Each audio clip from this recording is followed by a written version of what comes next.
The engine sputtered once, groaned, and then went completely silent, leaving Julian Blackwood stranded on a barren road just outside Atlanta. Heat waves shimmered above the asphalt, and the Georgia sun pressed down with no mercy.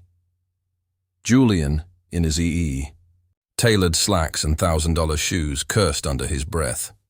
The CEO of Blackwood Construction, a man who commanded skyscrapers into existence, was now powerless in the face of a dead motorcycle and no cell phone signal. In this moment, his millions meant nothing.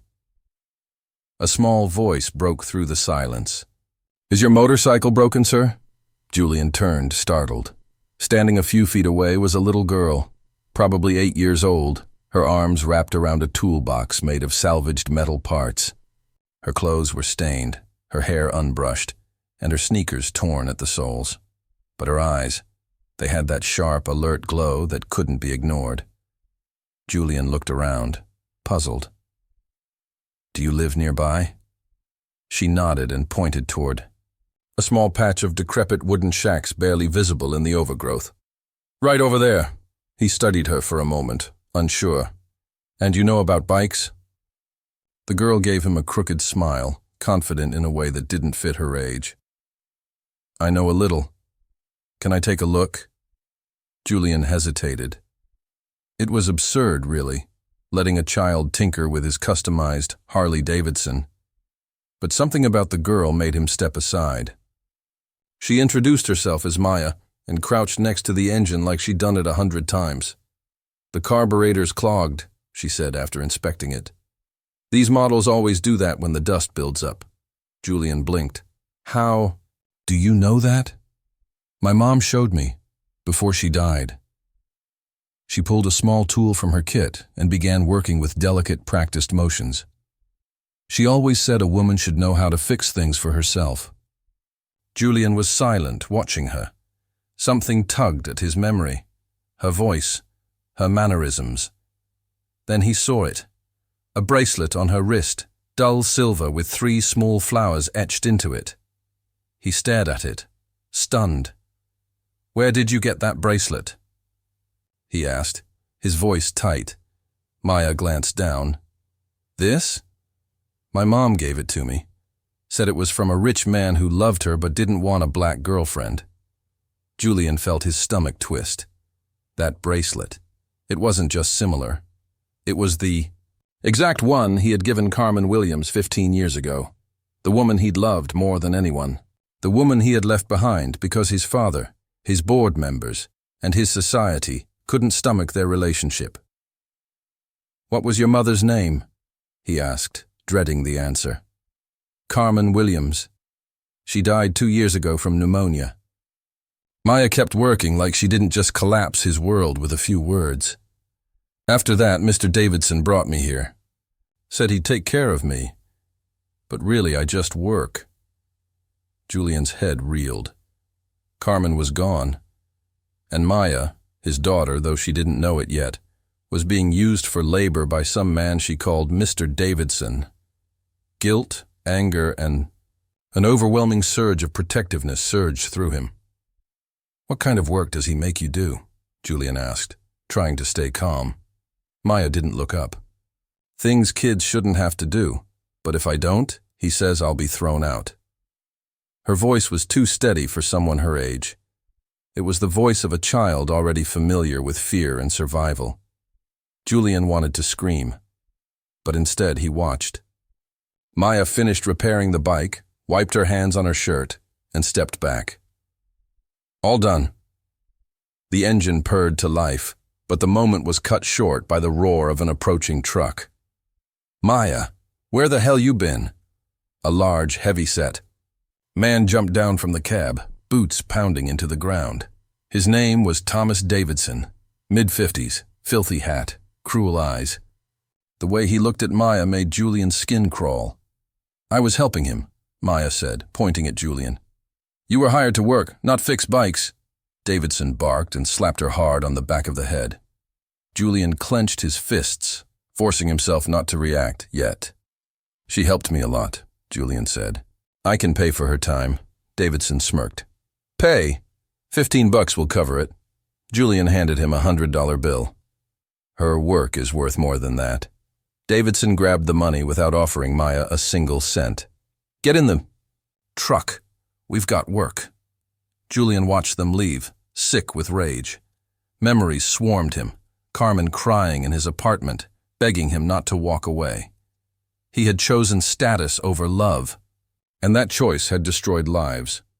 He followed the truck at a distance until it pulled into a rundown motel compound. Davidson Inn, the faded sign read. Julian parked and slipped into a nearby diner with a view of the trailers.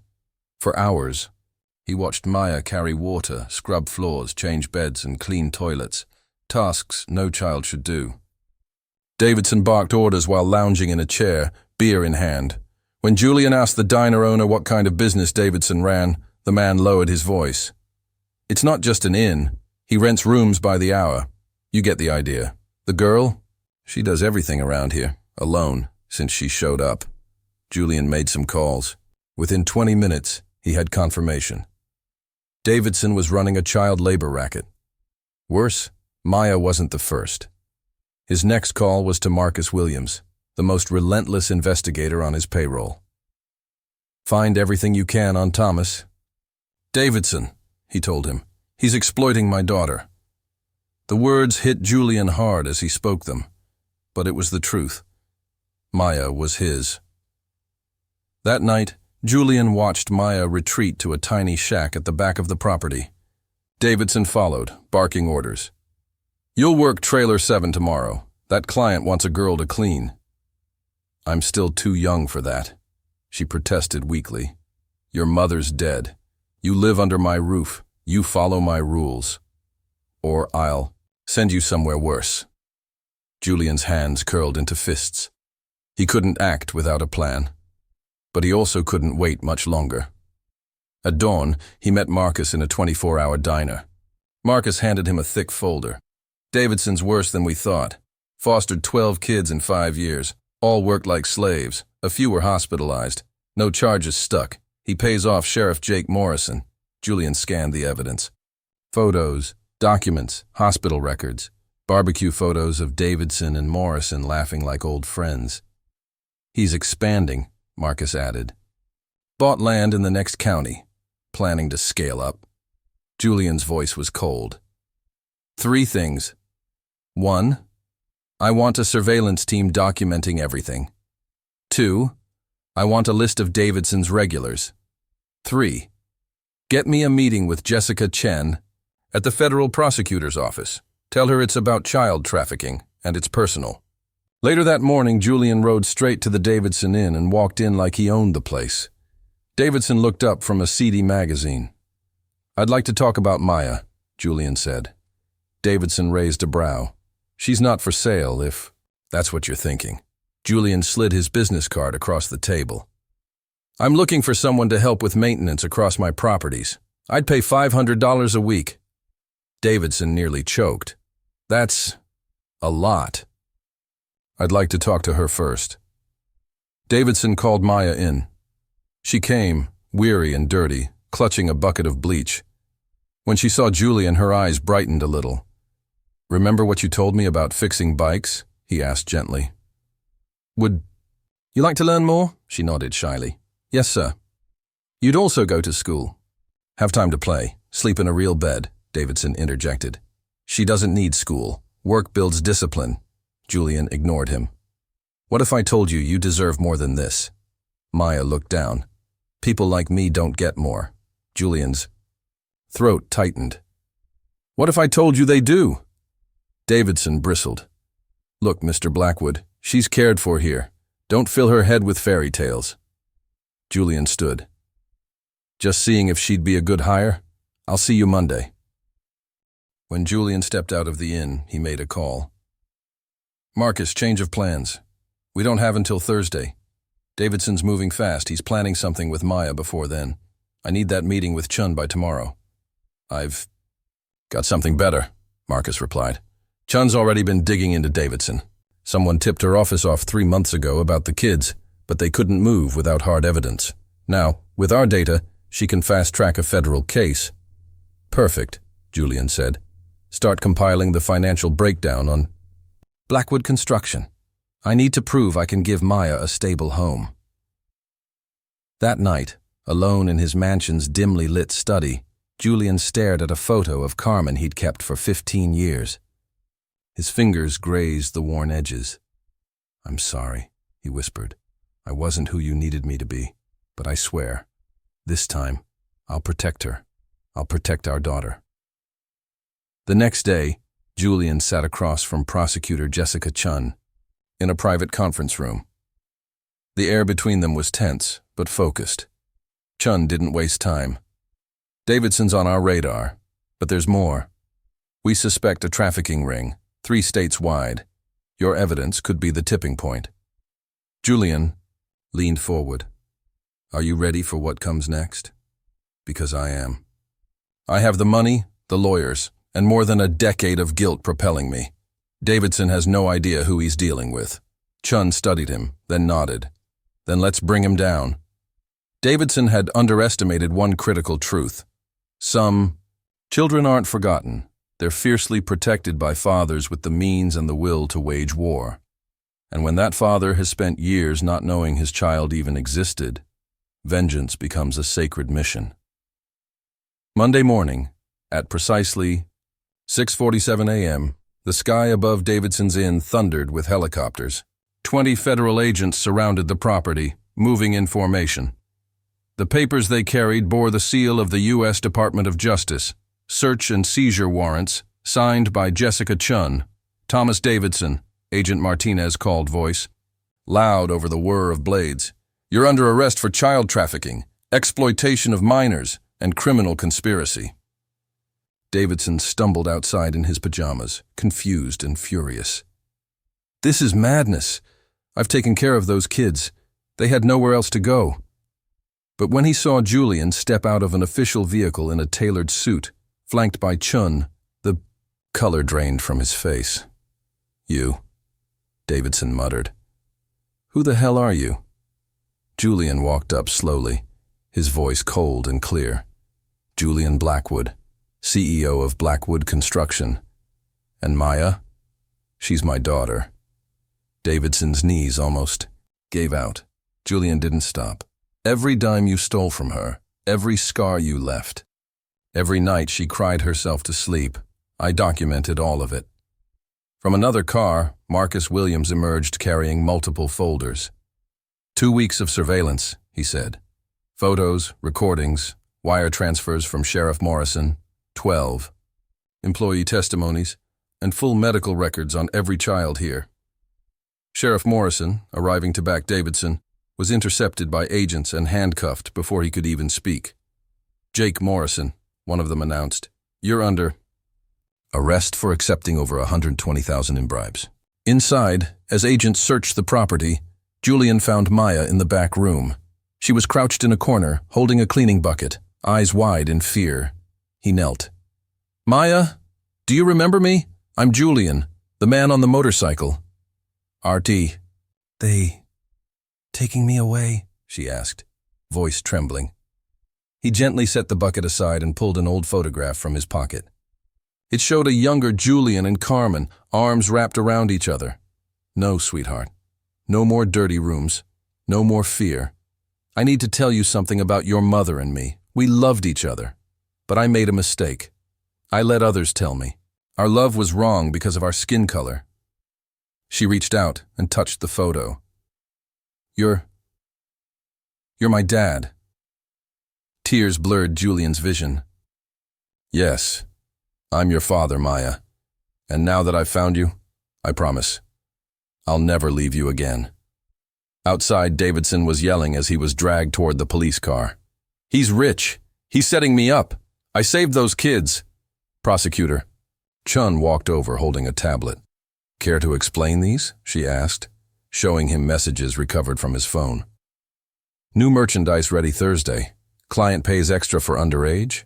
And this transfer, $50,000, from a man in Miami. Already on our pedophile watch list?" Davidson tried to lunge for the device, but handcuffs clinked uselessly. "It's not what it looks like." "And the 12 anonymous tips from neighbors reporting screams at night?" Chun asked coolly. What about those? Davidson's defenses shattered piece by piece. Meanwhile, news crews Julian had discreetly contacted filmed everything. The raid, the arrest, the confrontation. It would air on every channel by sundown. Julian stepped out of the inn carrying Maya in his arms. She was no longer crying. She was smiling, maybe for the first time in years. An agent approached. Mr. Blackwood, thanks to your evidence, Davidson's facing 23 federal charges. No parole. We couldn't have done this without you. Nearby, Morrison, shackled and dazed, glared at Davidson. You idiot. You messed with the wrong man. He owns half of Atlanta. Davidson, now shaking, finally realized his mistake. He hadn't just mistreated any child. He'd targeted the daughter of a man powerful enough to shake empires. Please, he whispered. If I'd known who she was, Julian interrupted. That's your problem. You shouldn't do that to any child. But since you did it to my daughter, I'm going to make sure your punishment fits the crime. Later, as Chun detailed how all of Davidson's assets were being seized, Julian made a quiet request. I want to buy this place at auction. I looked surprised. Why? I'm going to turn it into a home, a school, a future. For the kids who were failed here. It'll be called the Carmen Williams Center. Maya looked up at him. Like Mom? Julian smiled. Exactly. And you'll be my first assistant mechanic. As Davidson and Morrison were taken away to begin their long sentences, Julian placed a helmet on Maya's head. This time, she climbed. Onto his motorcycle, not as a lost child, but as the proud daughter of a man who had used every ounce of his power to bring justice and healing. Davidson had thought he was exploiting a forgotten girl. He never imagined she was the heart of a lion, and that her father could tear down everything he'd built. 2 years later, the old Davidson Inn had become unrecognizable. Gone were the filthy rooms and locked doors. In their place, clean dormitories, bright classrooms, and a bustling mechanics workshop. Maya, now 10, wore a blue jumpsuit and carried a custom-made toolbox. She moved confidently among the engines, teaching others. An engine doesn't run by magic, she told a group of children. Every part matters, just like people. Julian watched her from his office, pride swelling in his chest. The phone rang. It was a monthly update from the Justice Department. Davidson was attacked again, the agent reported. Requested, solitary. Morrison lost everything. No department will touch him. Julian listened in silence. He felt no joy, only closure. Their destinies had written themselves. Maya appeared in the doorway. Dad? She'd started calling him that 6 months ago, on the day her adoption became official. I've been thinking about Mom, she said. She'd be proud of what we've done. We turned the place I was hurt into a place where others find hope. Julian hugged her, thinking of Carmen and the fierce, beautiful girl they had brought into the world. That afternoon, at the center's first graduation ceremony, Julian addressed a crowd of smiling families and former orphans.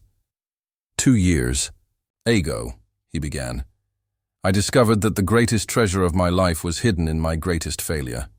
I learned that the truest revenge isn't destruction, it's creation. It's turning pain into purpose. In the front row, Maya clapped through tears. Davidson had tried to break her. Instead, he forged the bond that saved her. His cruelty had unknowingly paved the way for something indestructible.